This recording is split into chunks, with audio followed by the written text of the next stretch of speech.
ഇവര് സ്കൂളിൽ വിട്ടിട്ട് ഇതുവരെ ഞാൻ വീട്ടിൽ ഒറ്റയ്ക്ക് നിന്നിട്ടില്ല. ഇന്ന് ഇവർക്ക് ലീവ് ആയതുകൊണ്ട് ഞാനും ലീവ് എടുത്തു. ഈ പാട്ട് ഇഷ്ടപ്പെടുന്ന ഏതെങ്കിലും അമ്മമാരുണ്ടെങ്കിൽ നിങ്ങൾ ഷെയർ ചെയ്ത് തരണം കേട്ടോ. ഇവർക്ക് വേണ്ടിയിട്ടാണ് ഞാൻ ഈ പാട്ടെന്ന് പാടുന്നത്.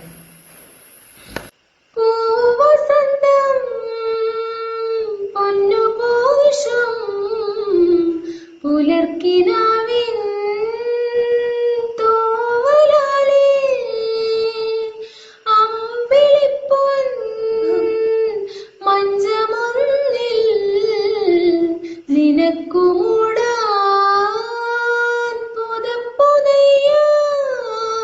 നീ പിറന്ന സമയം മുതൽ ഞാൻ പിരിഞ്ഞ നിമിഷം വരെ, നീ പിറന്ന സമയം മുതൽ ഞാൻ പിരിഞ്ഞ നിമിഷം വരെ ഉല്ലാസം ആനന്ദം കുഞ്ഞോളെ. എൻ പൂവേ പൊൻപൂവേ ആരീരാരം പൂവേ, കനവും നീ നിനവും നീ വായോ വായോ വാവേ. ഉണ്ണിക്കണ്ണായെന്നെന്നും നിന്നെ കൂടാതില്ല ഞാൻ കുഞ്ഞോളെ.